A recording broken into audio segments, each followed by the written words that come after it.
For several years now, the Drytrons have reigned supreme as one of the most powerful archetypes in Yu-Gi-Oh's history.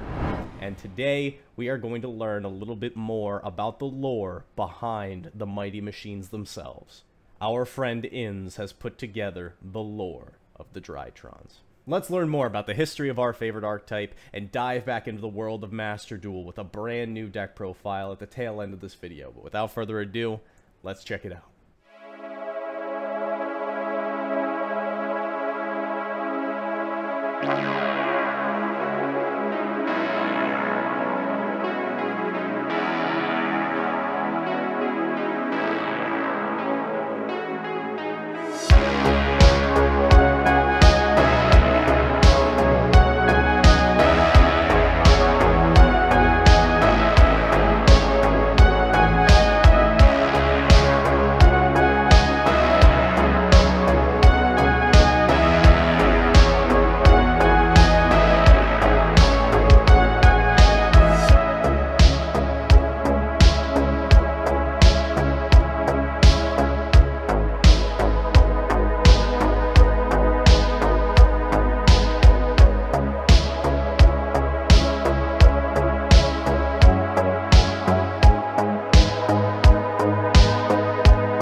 Wasn't that amazing? Inns did a fantastic job preparing and producing that full video, so be sure to give him a huge thank you in the comments down below.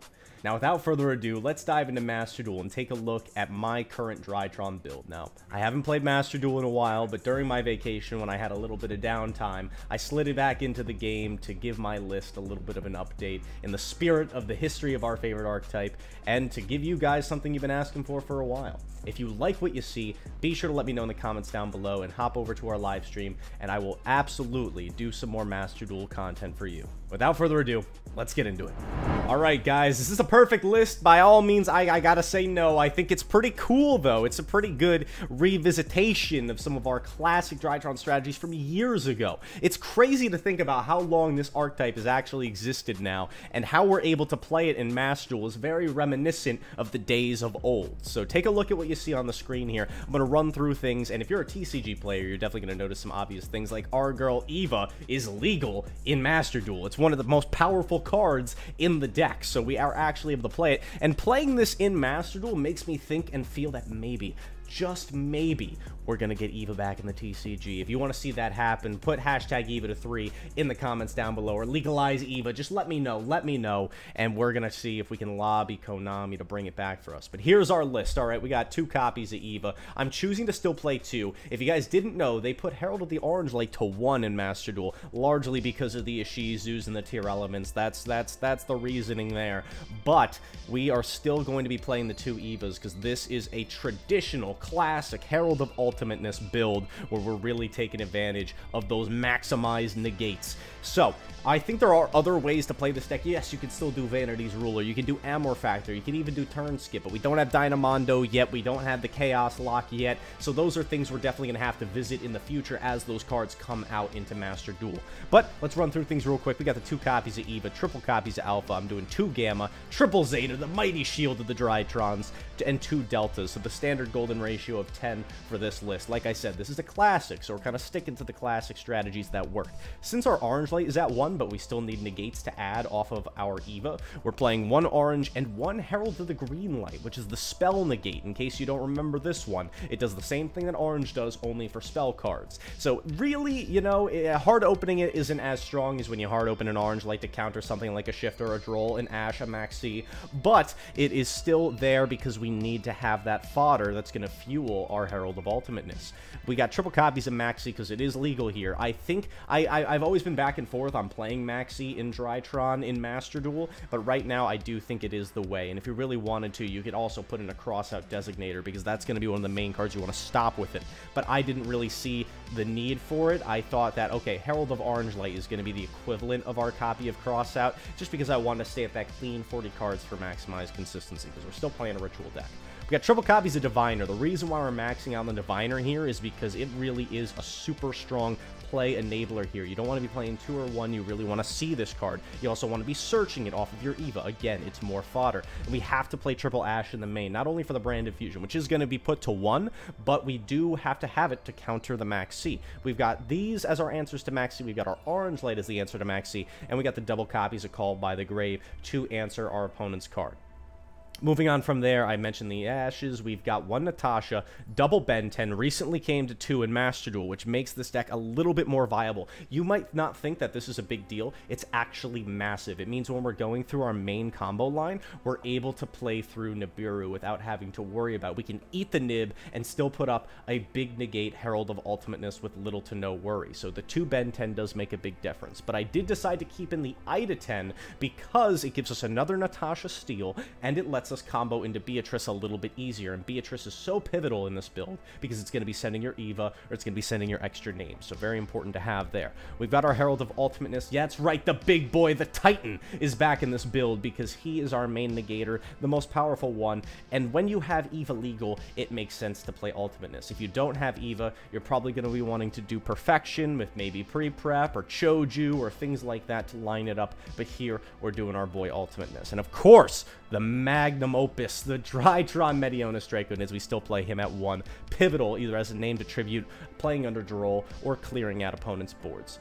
We got spells, triple Emergency, triple Nova, 1 copy of the Pot of Prosperity. This one you could again swap for the Crossout Designator if you prefer, but I thought it's just a cool extra additional consistency card to search you into a name, or what you really might want to add off of this is something like an Orange Light or a Called By. If you can reach for those cards, you're looking like a pretty good situation right there. We got 1 copy of Fafnir, the field spell that adds either Nova or Meteonis. We are only playing 1 Meteonis. Runic has taken a massive backseat here, so I don't think we really need to max this out as much. Like, I was playing 2 in previous Master Duel builds, but really just only want to play one, especially in this build, so we're only playing one. And double copies of the Call by the Grave. So you say no to Maxi, you say no to Ash, you say no to Duel, you say bye-bye.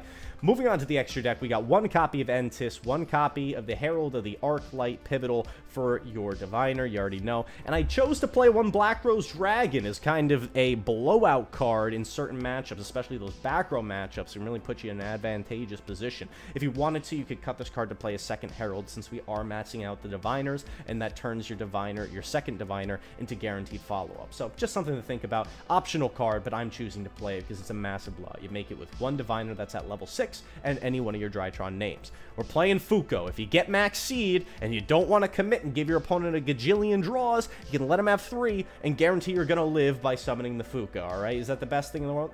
Is it okay if you back it up with an orange? Like, yeah, it's not too bad. So we're playing the one copy of Fuko. Double copies of Moy Beta, you have to play it. The one Downer Magician to go with our friend Zeus, and Beatrice, one of the strongest X-Seeds in the deck. You got to play it. And then for our links, we got Link Karibo, Nightmare Phoenix to blow out those back rows, those floodgates, those labyrinth cards, anything problematic. Say bye-bye, get it out of here. One IP Masquerino, which you can tag out either into your Apollosa or your Boral Sword or your Nightmare Unicorn to either interrupt your opponent, close out games, or put up some more spicy negates to deal with problems. One thing I would love to add into this extra deck, and I think you should too, is maybe the Underworld Goddess. It's another thing you could maybe swap out your Black Rose Dragon for, so definitely something to consider there. But this is a fun Drytron build, a revisitation. I am definitely going to be trying to iterate this deck a little bit more in the Master Duel realm of things. Again, a huge shout out to Inns for bringing me back into the Master Duel scene. Really inspired me to give this another try, and I hope you guys enjoy this. If you want to see more Master Duel content, leave a like on this video. Let me know you enjoyed it in the comments down below,